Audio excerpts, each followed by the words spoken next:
through the side doors. While they're doing that, you can turn to Luke chapter 6. There's a listening guide in the bulletin you can use to follow along with as well.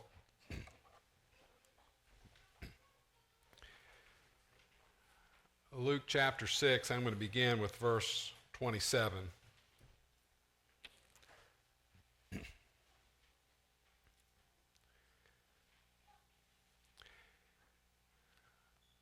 But I tell you who hear me, love your enemies, do good to those who hate you, bless those who curse you, pray for those who mistreat you. If someone strikes you on one cheek, turn to him the other also. If someone takes your cloak, do not stop him from taking your tunic. Give to everyone who asks you, and if anyone takes what belongs to you, do not demand it back. Do to others as you would have them do to you. If you love those who love you, what credit is that to you? Even sinners love those who love them. And if you do good to those who are good to you, what credit is that to you? Even sinners do that. And if you lend to those from whom you expect repayment, what credit is that to you? Even sinners lend to sinners, expecting to be repaid in full. But love your enemies, do good to them, and lend to them without expecting to get anything back. Then your reward will be great, and you will be sons of the Most High, because he is kind to the ungrateful and the wicked. Be merciful, just as your Father is merciful. We've been talking this month about tough subjects, and today we're going to talk about marriage and family. And I would prefer to talk about marriage and family in terms of a joyful series, in terms of a series where it's all roses series or life is grand series. But too often, marriage and family becomes a tough subject for many of us. And too often we say things like this: if my spouse would only, and we fill in the blank.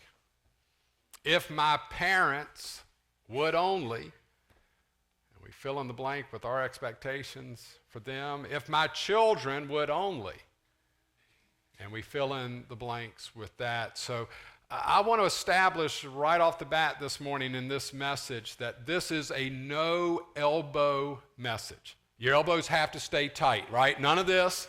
Elbows got to stay tight during the message this morning. Because I don't want to talk about your spouse or your children or your parents or your cousin or your aunt or your uncle and all those dynamics. I want us to talk this morning about being the right kind of person in our families. And that is a tough subject because I would prefer for preachers to solve the problems that my family members have and not my problem. But I want us to focus on being the right kind of person in our families today.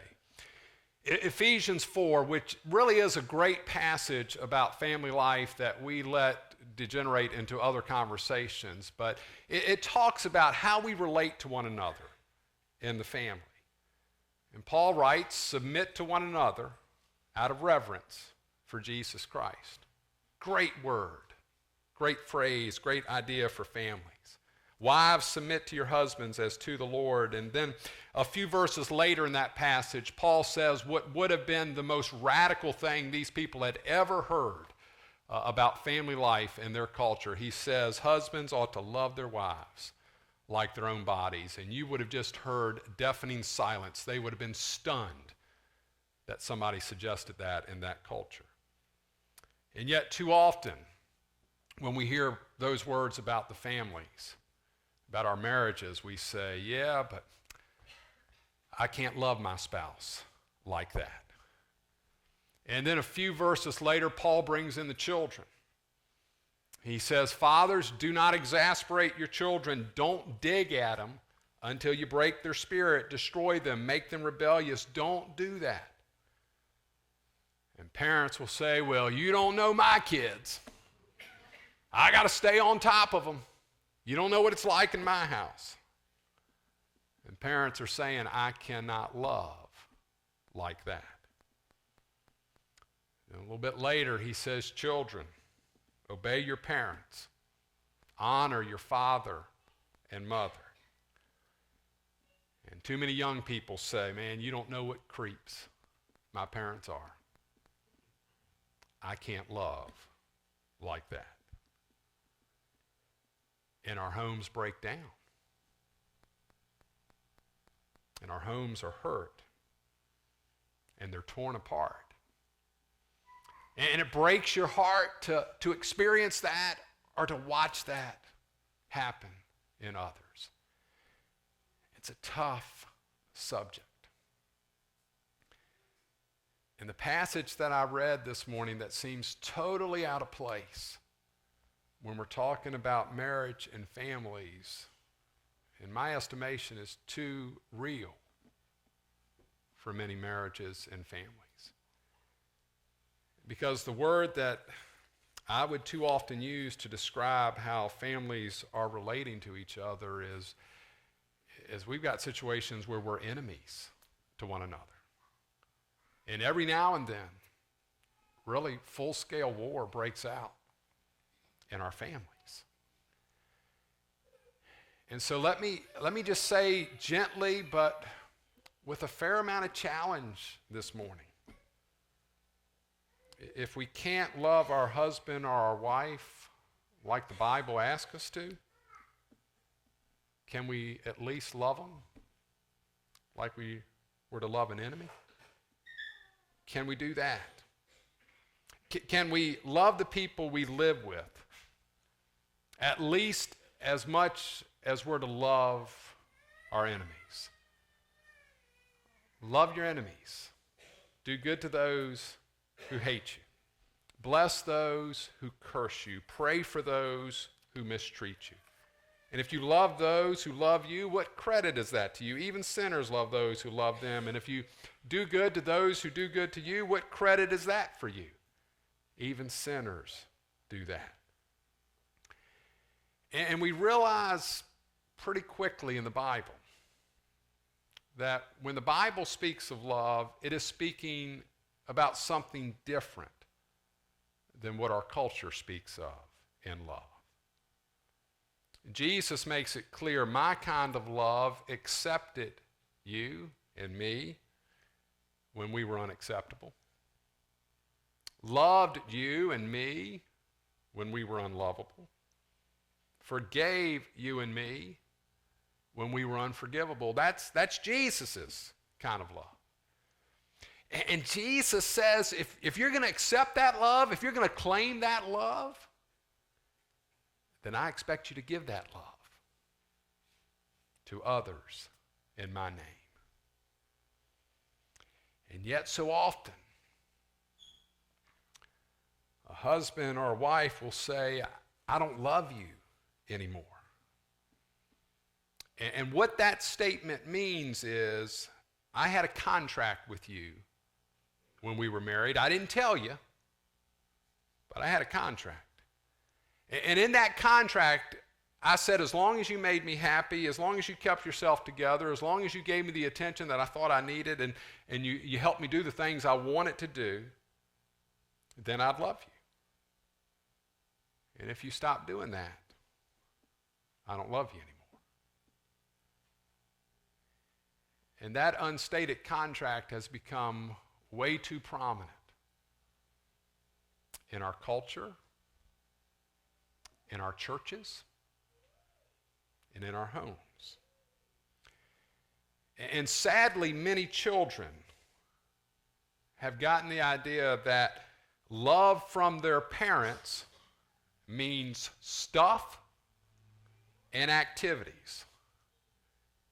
And so we run like crazy to make enough money to give them stuff or to get them to activities.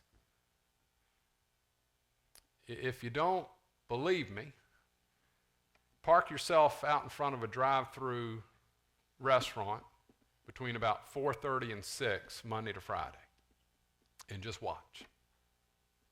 Breaking our necks, trying to prove we love our kids. And when we fall short, And when that breaks down, because it's unsustainable and it will break down, our kids feel unloved. Because the only way they've known to understand love is through stuff and getting me to activities. And what the world calls love, what our culture calls love, and what Jesus calls love, it's not the same thing at all. When Jesus speaks about love, it's a verb, not a noun. In our culture, many of us think of love as a noun. I haven't found love, or I am in love. But when Jesus speaks of love, it's a verb. And when the Bible uses love as a noun, it uses it in reference to who Jesus is. Jesus is love. Love is something we do. And when we do love, feelings follow. Feelings always will follow our actions. And love in our culture has become reactive, which is back to this passage. Jesus said, in this world, you'll find people who will say, I will love you when you're loving me. I'll help you when you're helping me. I'll be nice to you when you are nice to me. I'll be kind when you're kind to me. That's the world's kind of love. It's action and reaction. That's not love, according to the one who went to death expressing his love for us. And so our kind of love is to be the kind of love we have learned from him. And because we've been so confused about love in our culture and in our church and in our families, we end up with a lot of hurting people among us and around us. And some of us are hurting so much today that we can't think of anything except how much we hurt. And when we're at that spot, it makes us unlovable, makes us unacceptable sometimes. Because we're looking desperately for someone to take that hurt away, for somebody to take that pain away. And it's all we can think about, it's all we can function in. So when somebody asks us to be loving to our spouse or to our kids or to our parents or to our aunt or whoever, it just is impossible because we're hurting so much. And in our community, we hurt so much that we turn to drugs and alcohol because it relieves the pain. Hear me now. What I have found every time, 100% of the time, that I've encountered the drug and alcohol solution to the hurt, it just makes it worse. Every single time. But many of us, when we're hurting so much, turn to that. And again, hear me, I'm not talking just about people that we read about in newspapers. I'm talking about what's happening in many of our homes on Friday nights, on Saturdays, after work. Let's not push this off to somebody else. I'm talking about what's happening too much among us. And then too many are taking their lives in this community because they hurt so much and they're trying to escape that. And we know that Jesus Christ can do for us what no one else can do, and he can bring us into life even when we're in our deepest pain and deepest hurt. But you lose sight of that when you're hurting. And God says to us, I've done two things to provide opportunities for people to deal with hurt. I've given my people the opportunity to love like I love. And I've given them the home and the church. And in those two institutions, the home and the church. Now I know we live in a day where it is trendy to talk about how inefficient and ineffective the home and the church are, those institutions are, those out-of-date institutions. I know it's easy to talk about how much they're irrelevant. But friends, the story of my life is I've been shaped through the home and the church. And in the home and in the church, we should be expressing God's love to one another. The kind of love that says, I will do to others as I would have them do to me. I will treat them as I want to be treated. And it will change our world if we'll love like God has asked us to do in our homes and in our church. Now for many of us, that starts with forgiveness. There's some stuff in our families, and there's some stuff in our relationship with the church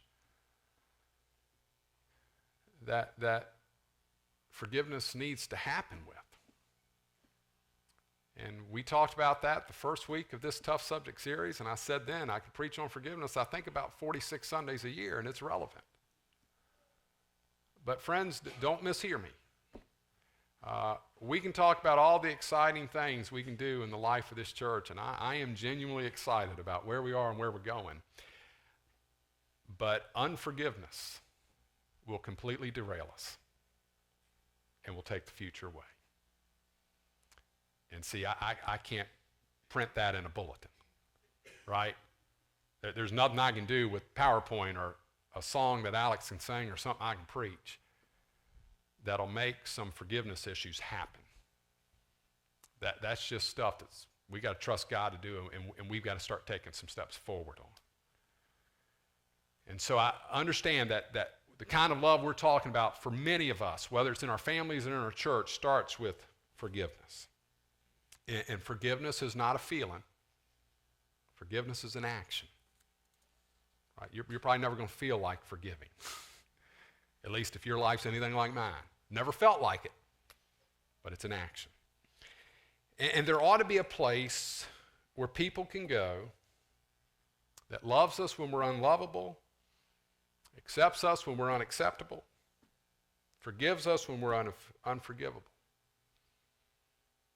And God says that place is the home and the church. And it's easy for us to say, Dan, we can't love like that. That's so far beyond us. And so, Dan, it's easier to start a new marriage, start a new family, go to another church. It's far easier to do that than to model the love that God talks of. And I would say we've got to experience the power of God, the Spirit of God, if we're going to love like this. Because when we're filled with the Spirit of God, when we're empowered by Jesus Christ, the first listing of the fruit of the Spirit is love. And when we belong to Jesus, we're to love the world like Christ loves the world. And we're only going to be able to do that in His power, through His presence in our lives, through praying and committing ourselves to doing that. And friends, our homes need this. Our church needs this. And our community needs this more than anything else. We have to acknowledge, when we talk tough subjects, that we Christians have talked too much to our culture about our definition of love and marriage and family. And every time we feel pinched by our culture about our definition of love and marriage and family, we react. And we say, this is what it is. And we feel like if we just yell loud enough or long enough, it's going to change something. It's not. They know our definition of love and marriage. They're not asking for what we think. What I believe they're open to, what I believe we should be open to, what I believe would be helpful and will change our lives and change our culture, is us demonstrating love in our families. Is Dan and Emily's marriage reflecting more of Jesus Christ? Dan and Emily's relationship with our children and our children with us reflecting more of Jesus Christ. See, the story of the growth of the New Testament church, and really the story of the growth of the church for about the first 300 or 400 years, is a story of homes. Right? We kind of read house church and say, well, that's kind of like when we do small groups in a home. No. That's not what it was like at all. That's the primary vehicle for how the church grew the first 300 or 400 years of its existence. It was a couple demonstrating God's love to each other so well that this couple would see it and say, wow, I got to have that in my home. And suddenly, here we go. It was a couple, and in that day, in our day, slaves. So it was amazing the thing that was happening in the home. Slaves and people who wanted to overthrow the government and people that wanted to submit to the government and people from all kinds of different economic brackets would gather in these homes. The sick and the lame, all that kind of stuff. And they would worship God, and they would love each other, wouldn't tolerate each other. They would love each other. And the culture around them said, well, look at that. That speaks to something in my heart and my life. And I want to relate to others like that. And the conversation, well, how do you do that? Spirit of God. It's the love of Jesus Christ. And the church grew and grew and grew and grew because they demonstrated it in their homes.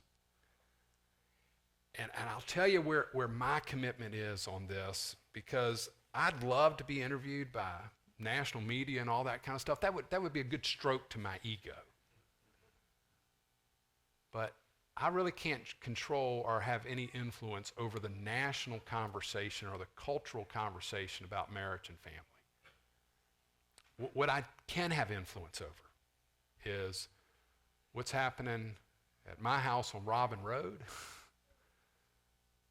and how we can build and encourage one another in our marriages and in our families here in this church.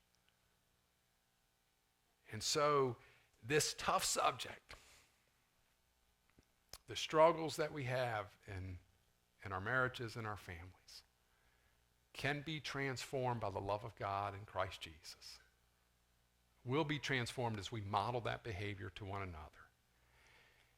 And I'll go out on a limb here and say, if we do it and do it well for 5 or 10 years, you might see a different conversation about home and family in our culture.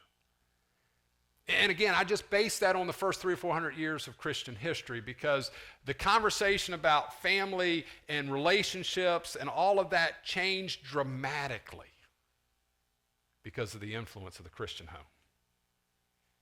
Didn't take a referendum. They didn't appoint a judge. Didn't elect somebody. They just loved like God told them to love in their homes. It changed the world. And I believe that can happen again in our culture. And it is happening in other places in our world right now. Let's love each other. Let's model that love to each other. And if we're struggling today with loving that spouse, loving that child, let's go back to this passage and say, even if I feel like they're my enemy, God's told me to love them. And start acting out of this. Will you pray with me? God, thank you for your great love. Thank you for how it changes us. Forgive us for our lack of love in our families to one another. Forgive us for speaking loudly to a culture about what they should be doing when we have some things to work on in our own lives. And Lord, with the very real understanding that marriages are in trouble, families are in need, and those marriages are in this room and those families are in this room, I pray that you would help us hear your grace, hear your mercy, and hear your forgiveness. Let us be changed by your love. In your name we pray. Amen.